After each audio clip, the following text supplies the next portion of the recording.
5, 4, 3, 2, 1. The world is changing faster than ever. What used to take decades is now taking years or even months. What you see right now is the illusion that people have had for many decades about the workplace being this secure place to work the rest of your life. For the first time in the history of our nation, our children will not do as well as us. We've seen our friends get laid off. We've been laid off. We've had our pay cut. People are overworked and underpaid. They seem to have less time and less freedom.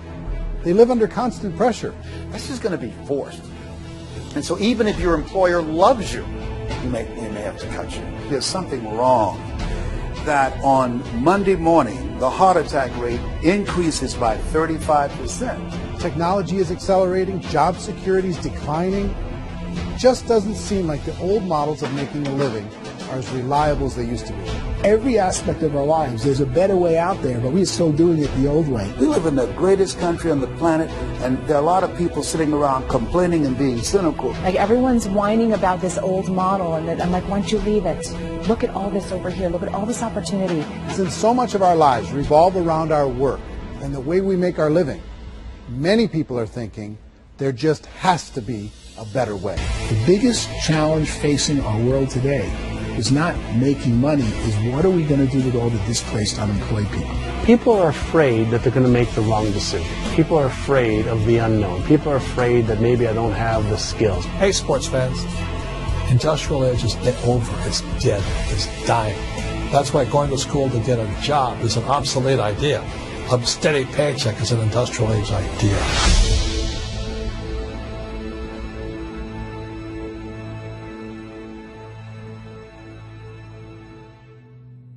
It's the search for answers that has brought us here together today. My name is Eric Worre, and for almost 30 years I've been an entrepreneur, struggling at times, but ultimately succeeding.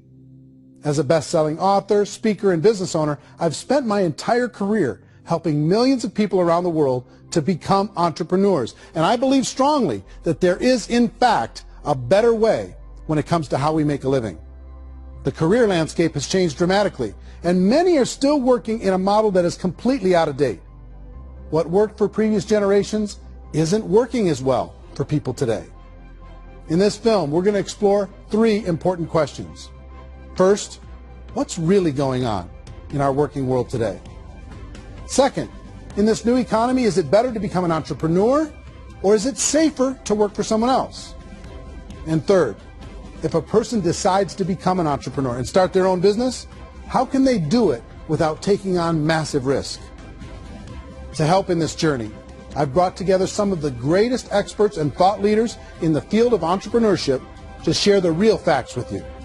My intention is to give you new information that will allow you to make choices that are not limited by an old, outdated model. Let's start by understanding what's going on in our working world today.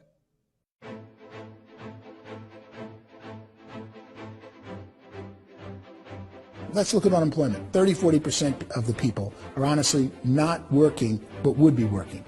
What our government does is if you haven't found a job in 6 months, we don't call you unemployed. We pretend you dropped out of the labor force. I've often said that unemployment, particularly structural unemployment, that's unemployment due to technological changes, is the first sign of economic growth.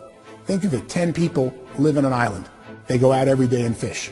One day, new technology shows up. A missionary brings them a net. Now, using the net, one pilots the boat, one throws the net. 2 fishermen can do all the work 10 used to. That's a 500% increase in productivity, 2 doing the work of 10, in one day. You don't have to learn a lot to learn how to throw a net instead of throw a fishing line. The island's got a big problem, 80% unemployment. But the island still has all the wealth of the fish because the 2 people produce as much fish as 10 did. Now, of course, looking back in history, these changes used to take thousands of years. And during that time, we went into farming and transportation. Some of us became doctors and some teachers and lawyers, and we developed all these new professions and new manufacturing jobs. Today, these changes are occurring literally in one day when a new technological advance occurs, and we don't have the social structures to deal with it or to retrain the unemployed people. So one of the things that I think is interesting as I travel across the country and really travel around the world is the way that we work and the way we get paid for work is changing pretty dramatically. On a global basis, everything is being turned upside down because of the rapidly advancing technologies. They are eliminating many jobs, and we have been left with many people not prepared for the jobs that exist. A lot of demand in public companies was to squeeze out all the fat and to get just as much margin as we possibly could, and fat equals humans. So this idea of job security in information age is so obsolete, but it's still taught inside our school system, and that's where the problem starts. There's no financial education in the school system, and people are still trained to be employees who work for that paycheck. This is a chart on the middle class. What's happening in the middle class, those that went to school, their incomes have been coming down for years. And parents still say to their kids, go to school, get a job. Now what happens to all those middle class people who are dropping off the ends of the chart? Well, they become what's called working poor. And this is what happens to working poor. But they say poverty is ending. Well, poverty may be ending, but working poverty is going up. And this is food stamp usage. So food stamp usage in America is going through the roof right now, because people cannot earn what they call a living wage. Most people have experienced financial pressures that I think are probably greater than they have been in the past. If you're not working for yourself, then it's going to be a pretty hard road for a lot of people. Today, if you're going to control your future, the 40-40 plan is gone, where you can graduate from college and get a job and work for 40 hours a week for 40 years. That day is gone. So some of these charts actually tell you what's going on. And this is a really interesting one, you know. People are going back to school because if I go back to school, I'll get a nice job. But this is what's happening to, it's called Sallie Mae, which is the student loan guys. Student loan is going through the roof. It's now over $1 trillion. And student loan debt is worse than credit card debt. So when people stopped using credit card, the government got people into student loan debt. And the problem with student loan debt is you can never be forgiven. See, with credit card debt, you can declare bankruptcy and all's forgiven. But student loan debt, you can declare bankruptcy, you still owe it. It's the worst of all debt. But this is the next picture. Look at this chart here. This is what's happening to wages of college graduates. It's going down. So you go to college, you rack up all this debt, but you earn less money. Now, that's not that intelligent. Average person who's been working a lifetime in America today is ending their lifetime at 65 with about $41,000 in assets. They earned just enough to survive. I think in the United States we have something like 17 trillion in debt. That's just the federal government debt. We got another 2 in municipal and in other, let's call it almost 20 trillion government. We've got 40 trillion in private debt. That comes up to close to 60 trillion. When you then add something we never had before, what you were talking about, when we look at the unfunded portion of Social Security and primarily Medicare, Medicaid, that at the most conservative estimates from outside firms, Kleiner Perkins, 67 trillion and growing. That's more than all our other debt. There's less conservative estimates that say it's 84 trillion or higher. I added up conservatively $127 trillion in total debt. Debt is a financial drug. When you take it to excess, it's like taking a drug. Yeah, it makes you feel better, it enhances your performance, but at a huge cost, eventually it kills you. And so that's what happens. We keep doing more and more debt, and you get less and less results, just like a drug, until the debt gets so high that it crushes the whole system. That's where we're at, 8.2 times GDP. You know who I feel sorry for? I feel sorry for the person who dreads going to work, who is sick to their stomach on Monday morning, who hates their alarm clock, who gets a little glimmer of hope on a Wednesday because it's hump day and says, thank God it's Friday. And they live for those 2 days a week where they get to be themselves and they don't have to be around people they don't like, and they don't have to play the political game in the office, and they don't have to live this half life. The person that works 50 weeks a year just to be able to have the 2 weeks for vacation. And you know what happens to most of them nowadays? They don't have a vacation. They have a staycation. They have time off of work, but they don't get to go where they want to go because they're overextended. They've got all this debt. They got all this situation. They hate their alarm clock. They can't sleep until they're done. They have to spend most of their life in traffic.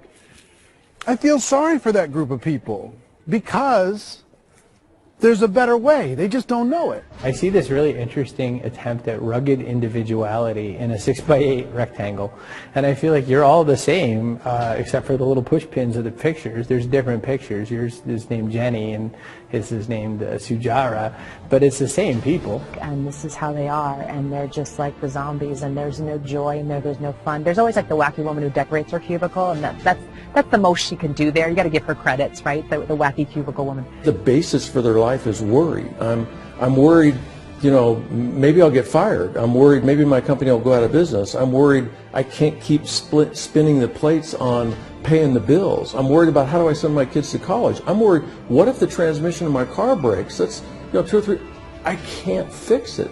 People live in a sea of worry, and it eats at them. Those signs that people held up during the Depression didn't say looking for gainful employment in a cubicle.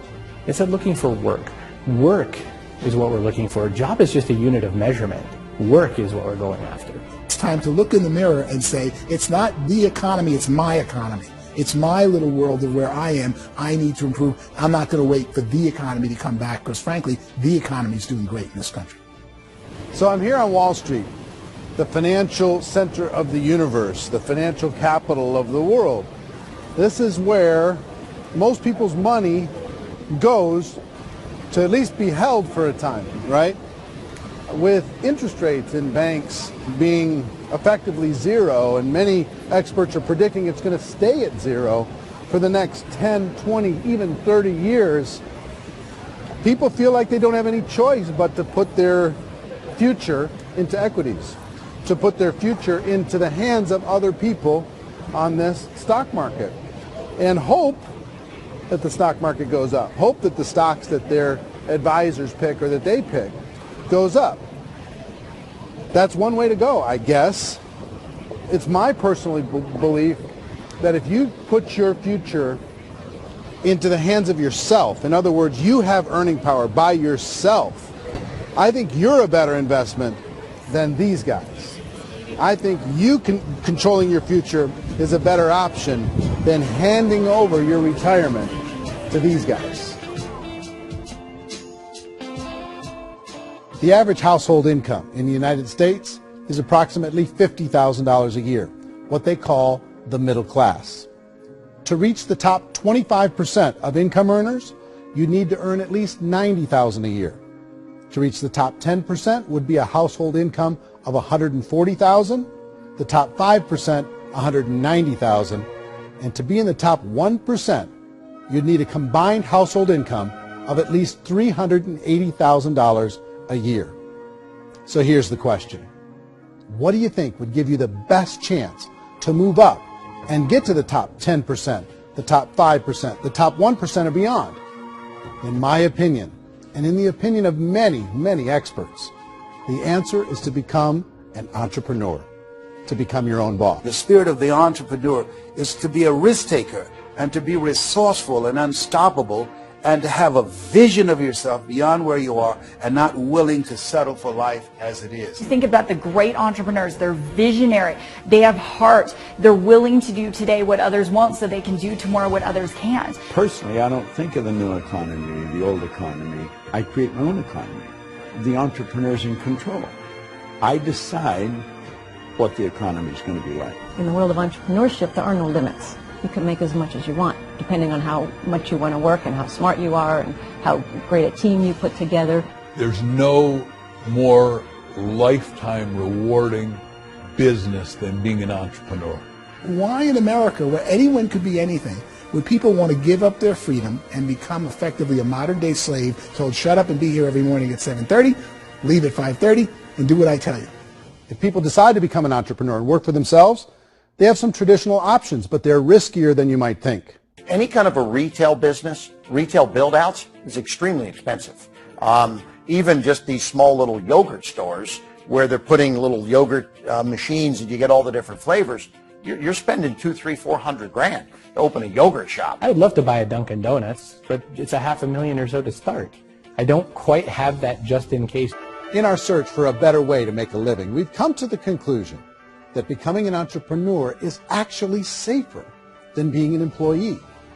And through our look at the entrepreneurial options, one particular path kept coming up from expert after expert. And I think most people will find it surprising because it's certainly a non-traditional business model.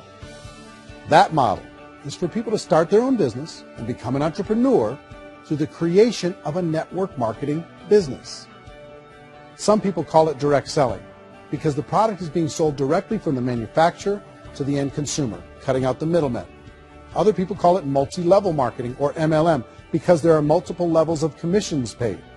The most common term today is network marketing, because network marketing best describes using a large group of independent distributors, independent entrepreneurs, to move a product or service more efficiently. So my friend here, Donald Trump, and I, we always write about the network marketing industry. And the reason we support the network marketing industry is because it really is a business school for entrepreneurs. Because most people come out of school looking for a paycheck. Oh, that's terrible. I went to network marketing like that. I think if it didn't exist, we should invent it. It is that good. I think direct selling is a great way to do business today. It's very easy to get into that industry, and you can be self-employed, be, in effect, an entrepreneur. When we see multi-billionaires adding network marketing companies to their portfolio of companies, that would be a clue. When we see people who are very famous authors and very famous business people endorsing the industry, that would be a clue. These network marketing companies aren't $50 million companies. They're billions and billions of dollars. They lead the stock market. They're major companies. When we're going to get it? You know, and you're going to school to work for a paycheck. But if you want to be rich, be an entrepreneur. And network marketing gives you the spirit to be an entrepreneur. A traditional company will spend up to 50% of their total revenue on marketing. Network marketing companies use a different approach. Instead of having all that extensive marketing expense, they utilize a network of independent distributors to do the marketing for them. Now, why do they do this? First, because word-of-mouth advertising is so much more effective today than traditional media advertising. Second, some products need to be explained or demonstrated, and an independent salesperson can do that more effectively than an ad campaign. Third, it's completely efficient. The company only pays for the marketing of their product if a sale happens and not before. Imagine if Amazon allowed you to become an independent distributor and paid out 40% of its revenue to that distributor group. All you had to do as a distributor was recommend a product, and if a person bought it on Amazon, Amazon would take care of all the logistics, and you'd get paid for bringing the customer. Now imagine you got paid for every purchase that customer made for the rest of their lives. Well, Amazon doesn't offer this option, but network marketing companies do. 85% of all buying decisions in our society are made as a result of word of mouth or reputation. We're recommending things to each other all the time. You know, who's your dentist? Who's your doctor? Who's your lawyer? What detergent, are you using? What legal system are you using? What product are you using? We're talking to each other about the things that we love anyway. When you go into a big box retailer, you're lucky if the clerk looks you in the eye, much less gives you any detailed or accurate information about what you're purchasing. So of course, this personal information, this education coming from a friend, a neighbor, a relative, or even a stranger, but one who has experience with the product is extraordinarily valuable. As a matter of fact, network marketing can educate consumers probably better than any other form of marketing. It certainly can do better than advertising because advertising usually has a certain hype to it and you can only get limited information. So, network marketing trumps advertising. If you were a typical sales company and you wanted to sell $1 million a month worth of product, you might go find 100 superstar salespeople. The quota would be $10,000 a month. So network marketing as a distribution system just flips the numbers. So we use 10,000 happy, raving fans of a particular product, and we don't concern ourselves so much with how much product each one of them individually sells. If they sell just $100 or $200 a month, and there's 10,000 of them, you're selling $1 million to $2 million a month worth of product. And that's the best way I can explain how network marketing works. This is the marketing arm of the company. There's not money being wasted on bricks and mortar. There's not money being wasted on inventory that's sitting stagnant somewhere. There's not of employees standing around that don't have customers. These are people that are going to connect with customers. These companies allow people to become independent distributors for extremely low cost and with no minimum time or sales quota. Essentially, they own their own business and can provide as much or as little sales as they choose. In other words, the distributor gets all the benefits of traditional business ownership without the risk. The advantage of network marketing is the ease of entry, the low risk, and the low startup cost, because almost everything else has very high risk. You can get in for a minimal investment. You're buying into a system that's already been proven, products or services that have been proven to work. The keys to network marketing is providing an opportunity for the masses to get involved, providing an opportunity for the average person who doesn't have the resources to start their own business. All of this so far is fairly straightforward, but network marketing offers another benefit, and it's this benefit that makes it so interesting for entrepreneurs. Network marketing allows a distributor to build their own network of other distributors and then compensates them on the sales created by that entire group. Direct selling is, at its base, very simple. It's the sale of a product or service to an individual on a face-to-face, one-on-one basis, just the way we're talking right now. But there's an important element as well, and that's the offering in conjunction with that sale of product, the offering of an opportunity for someone to make something of themselves. No matter what your social status is, no matter what language that you speak, I mean, look how many unbelievable people are becoming successful to speak every kind of language out there. What an awesome gift to give the world. Instead of having to work your way up in a system and prove that you could be a sales manager, they just decided everybody can be a sales manager. Everybody gets to build a sales team from day one. And so what that brought into the system of growth as a direct selling company is the concept of compounding or geometric progression. Because now you can actually grow sales force very quickly because everybody is enrolling people in their own sales force. People who are like, oh, this is weird, I'm building a sales team, or what do you think you do at a regular company? How do you think a regular company works? Network marketing is the only industry that doesn't say your past determines your future. It looks at your past and says, okay, now what can we train you to do so you can have a great future? Every other employer out there wants to exploit you for what you already know, not teach you something new. Network marketing has the potential to save the United States and the world because it's going to teach people not to be employees but to be entrepreneurs.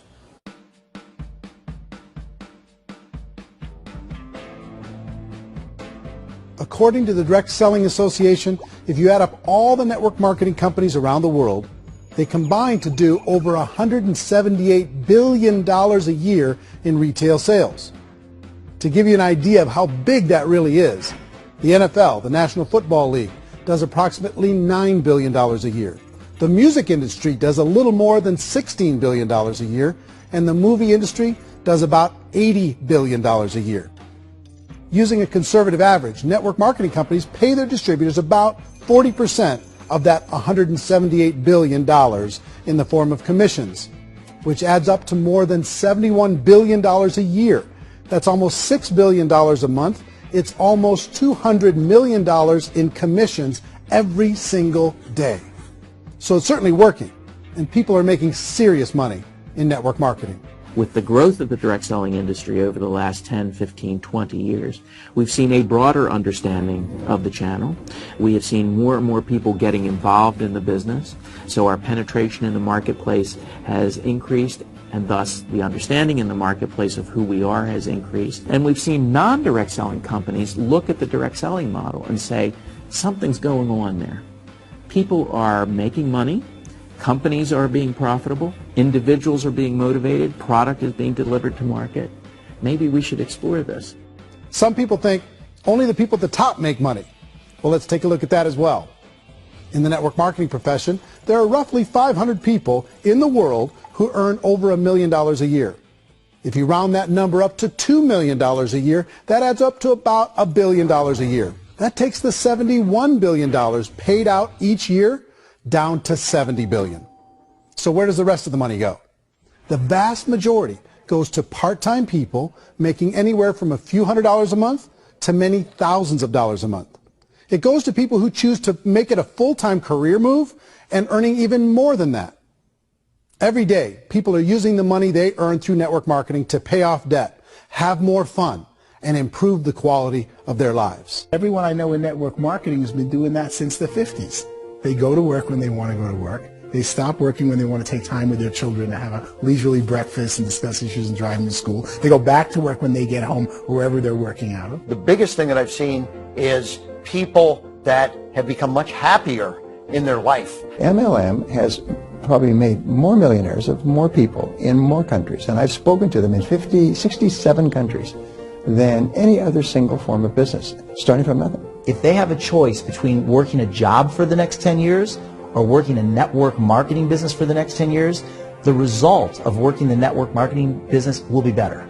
A lot of people within the industry go on and make this a career and do extremely well at it. Network marketing has been nothing but good for everyone I know that's been involved with it because they did it seriously and they played full out and they've been very successful. It's been a constant barrage of success stories and people showing off stuff they got as a result of it. How many people are involved?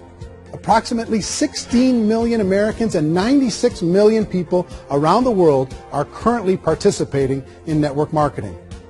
And in a recent poll, 82% of those people report a good, very good, or excellent experience with network marketing. So people are happy.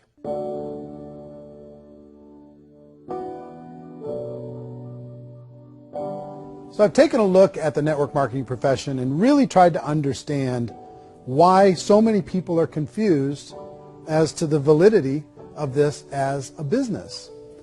One is this pyramid shape. People get really messed up with this pyramid. Oh, it's one of those pyramid things. So I just think there are a lot of haters out there who really don't understand the industry and say, oh, it's a get-rich-quick scheme. It's a pyramid. Well, corporate America is a pyramid scheme. You know what I mean? It goes like this.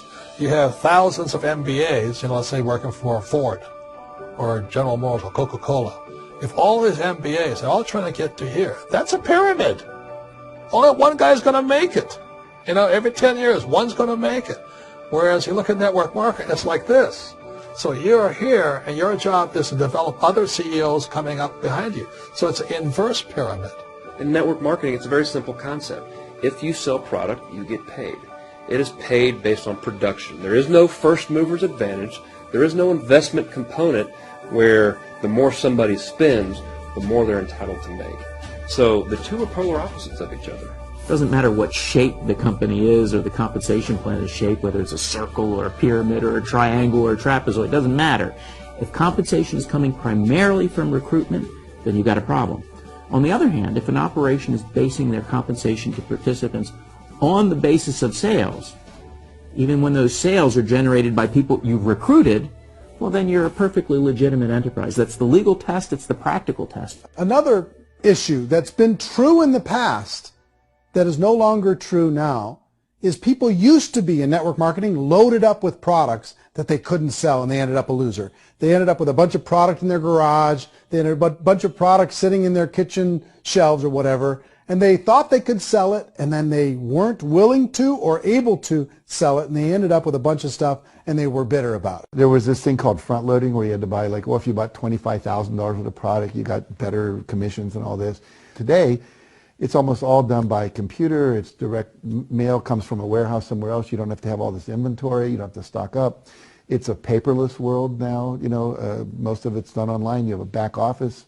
It really works. And the technology has changed everything. Third issue is people start talking about 99% of people in network marketing don't make any money. Well, we've talked about that over the course of this journey together. Almost $200 million a day is being paid out to network marketing distributors around the world. The naysayers, the people who say that it doesn't work, are usually the ones who just don't know how to make it work for themselves. And so they're giving you an opinion, and I tell people, don't confuse people's opinions with expertise, because opinions are free. And don't confuse sincerity with the truth, because people could be sincerely wrong. But here's the reality inside of network marketing. The vast majority of people that get involved in network marketing just become customers, and they get involved to be able to purchase product at a lower price. If you take Costco as an example, if a person goes into Costco and gets a membership to Costco so they can get a lower price on the product, we don't call that person a loser because they have a bunch of product that they walked out with a smile on their face. Yet when some people want to take a look at network marketing, they say, well, those people, they're just using the product and they aren't earning an income, so they must be a loser. They're not a loser. They're a happy customer. That's the vast majority of people that are involved in network marketing. Now, a smaller percentage of those people decide to go build a business. They earn $300 a month, $500 a month, $1,000, $2,000. That's the bulk of earnings in network marketing. And then there's the few that really decide to take it serious, really decide to build a large network, really work to make that network very, very productive. And those people make huge amounts of money, and there's no cap.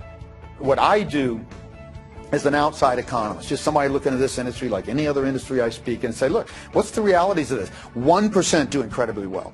10% generate some additional income at pretty low risk and effort. That's not, and 90% of people roughly end up customers. One thing that I think is real when it comes to people's perceptions about network marketing is people put this, and distributors, I think, involved in network marketing have some responsibility for this. They have sometimes unrealistic claims about the product or about the income. Most people who become distributors, they want the money, they want to be successful, but they don't have the skills. They don't know what to do. And when people don't know what to do and they're in a new business, they're scared. And when they're scared, they panic and desperation kind of sets in. So they think everyone they talk to has to get in.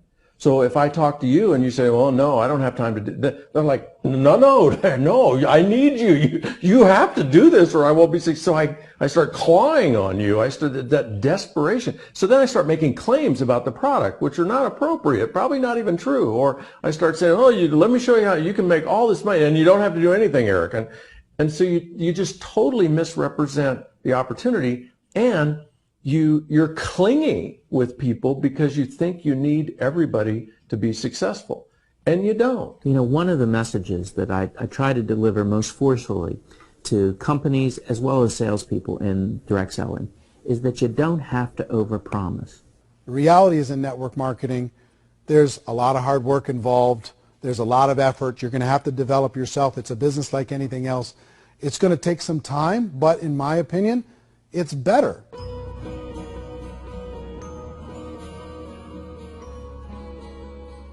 It's light years better for people starting today than it was even 5 years ago. I think it's more widely accepted now, and people understand it is a business. It is being an entrepreneur. It is being a business owner. Our belief system is based upon our evaluation of something, and frequently if we reevaluate a situation, our belief about that situation will change. The industry has changed and it's grown up. It's totally transformed. You've got young people today that have grown up with social media, and they understand networks. They understand how people are connected through technology, and they understand how money flows through those networks.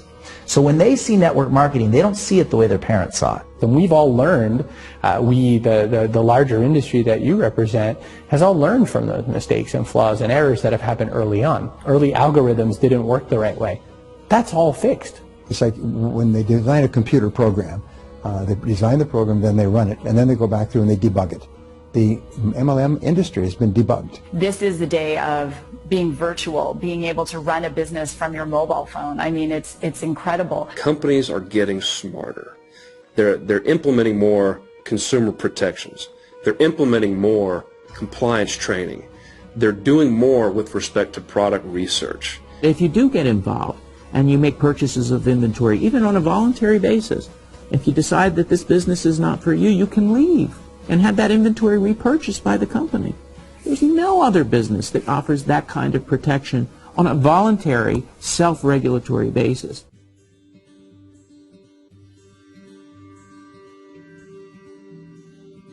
If you decide to look further into a network marketing business in order to generate more cash flow for your family, I would recommend reviewing the following 4 elements. First is the product or service. And on the product or service, I would ask 5 important questions. 1, do you like it? Is it something you would feel comfortable sharing with others? 2, is there a recognized need in the marketplace? It's hard to create a need if one isn't naturally there. Third, does the product meet that need? Does it solve a legitimate problem for consumers? And fourth, is it priced to sell? Can it compete in the marketplace? And fifth, is it priced for profit? Is there enough margin for the company and the distributor to be able to generate income for the long term? If you can answer the questions on the product to your satisfaction, the next element to consider is the company itself. Is it well run? Do you believe in the founders or the management team? Do you feel they have what it takes to go all the way? See, it doesn't matter how good the product is if the management can't take care of the company. Good management can change with the times. They can handle adversity. They can make good decisions. Make sure you choose a company that can serve you for a long time. The third element to consider is the compensation plan. And with that, there are 3 important things to look at. First, a brand new person needs to be able to generate some money fairly quickly. It may be an obvious reason, but you can probably imagine the ripple effect of a distributor getting involved and having even a small victory fast. That can only help with the overall success of the organization. Second, a person should be able to develop a moderate part-time income in a reasonable period of time. As they develop their network and as their sales grow, they should be able to enjoy more benefits. And third, for the people who are really serious, for those who decide to really go pro in the network marketing profession, there should be the possibility to make a serious full-time income if they work hard and are committed to developing their skills. If you're comfortable with the product, the company, and the compensation plan, the last thing you should look at is the support that will be made available to you. Does the company have a website? Does it have a solid online reporting tool? Do they have comprehensive training available? Do they host events to help you build your business? If you decide to do this, what kind of a support system can you plug into? Choosing a network marketing company is a personal decision. But evaluating the 4 elements of product, company, compensation plan, and support is a great place to start. Is the company promising that you're going to get rich quick or that you can make a lot of money without a lot of effort? That's a red flag. Is there a product that you really believe in that you think can be sold? Or are you being told by salespeople or the person who's trying to recruit you or by the company itself that don't worry about the product, all you have to do is recruit other people into the business? Red flag, warning sign. If you're hearing that, take a second or even a third look. Get to know the customers, the products, the business, have some success, and see where the opportunities might take you to move up in the organization. You want to find out how concerned are they about my education, my training, and my development? Is there a space for me to grow? Most important question. Learn everything that you can about the product. Make sure it's something that you believe in, and learn everything you can about the industry and work that system. You have to be very passionate about whatever that company is doing. I would get involved. You can always test drive anything, the product, the service, the community, and then lean into it a bit. If it feels good, then lean into it a lot. Behind me is the Lincoln Memorial. And this is a place where Martin Luther King Jr. had his famous "I Have a Dream" speech. And at that speech, he talked about his dream for equality for everyone around the world, and that's a noble dream. But I think more people need to remember what it was like when they were kids and the dream was still alive in them. Before it got beaten out of them by reality, by this paycheck, by these responsibilities, and by having to live for this job to pay the bills. I think people need to remember that, go back to that. Once they know that there's a better way, I think their future is going to be much brighter. They can live a better life.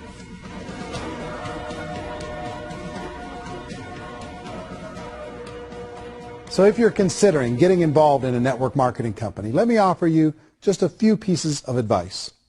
First, network marketing isn't perfect. It's emotional. It's challenging. Like any entrepreneurial venture, It can have its up days and its down days. But if you have an entrepreneurial bone in your body, it's just better. Second, if you're going to do it, decide to be professional. Decide to go pro. It's better to do that than just be this amateur sticking your toe in the water. Third, as any professional, you're going to have to learn some new skills. And I promise you, inside of the network marketing profession, they're not too difficult to learn. Fourth, like anything worthwhile, it's going to take some time. Don't expect that you're going to get to the finish line right out of the gate. And fifth, it's worth it. It's worth it to be able to take charge of your life again. It's worth it to be able to control your own financial situation. It's worth it for the people you're going to be able to spend time with. It's worth it for the things you're going to be able to see and the experiences you're going to be able to experience. It's worth it for the causes you're going to be able to contribute to, the lives you're going to be able to touch, the customers you're going to be able to help, the friendships you're going to be able to develop. I promise you, it's worth it. Remember, most people are searching for answers just like you are. But I do have to tell you the catch to network marketing. If there is a catch, if you want to understand this from an emotional point of view, people say, well, it sounds too good to be true. It's not. It's hard work. But here's the catch. Most people still don't understand it. So you're going to have to endure the loss of social esteem from ignorant people. The uneducated will think less of you. Now, if you can handle that, you're on your way. If that's going to destroy you, you know what? Entrepreneurship in general probably isn't in your future. If you can face that catch, you can become unstoppable. I want everyone to really contemplate this if they're not in network marketing. You're in a job, you probably have a mortgage, you have rent, you have debt, whatever's going on. You're in a prison. You work just hard enough to keep them from firing you, and they pay you just enough to keep you from quitting. Come on! I've been there, done that, and bought that t-shirt. In network marketing, if you run into failure, it's really just a homework lesson for yourself. There's no one to blame. You really have no excuse not to be successful. You just don't. People don't want to hear that, but there's so much available to you. If you want to be a good network marketer, be a student to the people above you, be a fellow traveler to the people on the same level, and be a teacher to those below, and know when it's appropriate to do which. People who are not afraid of asking people to buy things, or not afraid of persuading people with a chance they may say no, these people own the future. Nothing happens until something moves. So you got to go move, you got to go do something, or nothing's going to change in your life. In the beginning, you're going to do a lot of things that you don't get paid for. But as you go down the road, you get paid for a lot of things that you don't do. And your job is rehabilitate the spirit, the entrepreneur spirit in all of us. You get it back. You either give it a strong yes or a strong no, but no wishy-washy, dilly-dally stuff in the middle.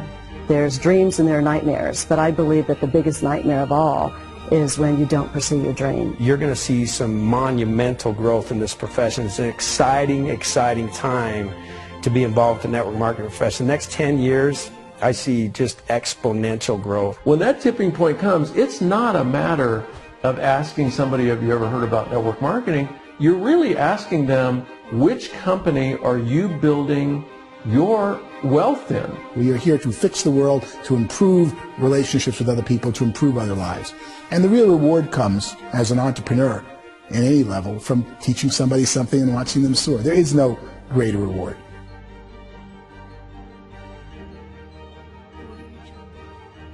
Life's too short to spend it living someone else's dream instead of your own. It's too short to spend it living at a fraction of your potential. Can being an entrepreneur be a challenge at times? Sure. But here's what you get in exchange. It can be yours. Something that you built, something that you created, something that you made happen. This balloon represents your dream. It represents entrepreneurship. My wish for all of you is that you would reach out and grab it. The choice is up to you.